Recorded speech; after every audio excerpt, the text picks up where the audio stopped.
Hi, my name is Scott Doubleday-Stern. I'm here with an entry in Brent Ozar's SQL Server Free Community Tools Awareness Month, the September 2022 edition. I have a free script that will create a cheap VM in Azure for you. In this series, there are tools and scripts that you may see that you really want to try out, but if you're not lucky enough to have a staging environment or a dev environment or the cache at work to get one of those, you may need some other place to go spin up a server so you can learn about these new tools, so you can test how they work in the specific patch levels you have in production. And so being able to spin up a server with SQL Server on it, test something, and then throw it away for cents is a great thing to be able to do. For this, you're gonna need a Microsoft Azure account. I strongly encourage you to go through the wizard in Azure to set up a VM one time at least to understand what you're doing. But this script is gonna automate all of that work. We're gonna create a 2-core VM, a B2MS VM using SQL Server Developer Edition, the 2019 version of SQL Server. Let's jump into it. Here's a link for Brent Ozar's page about this series of posts. That's my GitHub repo for the scripts we're going to use today. Setup. We run this once and we're done. We're going to create a profile for PowerShell if you don't have one already. Install the Chocolatey package manager. You just need a package manager. I like Chocolatey. We need 3 utilities. We need Terraform, we need Azure CLI, and we need Git. Git's to get this repo.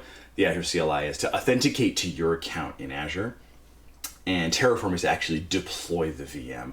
The repo contains a bunch of Terraform files that define the resources we're going to create.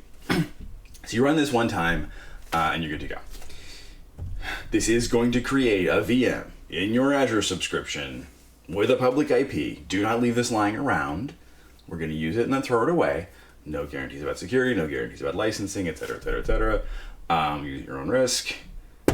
And there will be charges. We're going to keep them small. We're using small servers for short periods of time. But, fair warning. This is how you run it. After you've run the script up there, you're going to be in the directory of the repository. You're going to run AZ login. It's have a pop-up window where you type in your credentials for your Azure account, or maybe you'll already be logged in other ways and it'll pick it up easily. We're going to run getCred, which is going to do a pop-up for a username and password. You're going to get the admin credentials for the new VM you're creating. You're going to need them again in a sec. We're going to run Terraform, apply, and then the parameters for that specific one has as I said, a SQL Server 2019 server running on Windows 2022. When you first start it up, it's going to have a few minutes of configuration the first time. But not to worry, and you provide the username and password. And it will prompt you saying, you sure you want to create these resources? And you type yes. And then this last one, it launches RDP using the IP address that is echoed out of Terraform. I'm not actually going to show you all that because it's going to scroll by with a whole bunch of IDs that I don't want to post on the internet. But it only takes a couple minutes and it keeps you updated on what it's doing. It creates a resource group, which is a bucket to hold the things you're creating, which is nice because you can drop the resource group and drop all of the resources you've created and stop the charges associated with them. That's good. A virtual network, a subnet, a public IP, that costs a few cents an hour, a network interface, and a virtual machine. The one we've picked costs about 10 cents an hour in the US East region at time of recording, give or take a few cents. When you're done, so you log in, you do your work, you test your demo, you install your things from GitHub, you install, you run them on your SQL Server instance, etc., etc., etc. You have saved out your work, and you're like, it's time to get rid of this thing. You log out, and you drop all the resources we created this way. It's the apply command again, but we're adding -- destroy. I've also added -- auto approve on the end, so you don't have to type in yes. Again, once you drop that thing, it is not coming back. Make sure you've saved any work you want.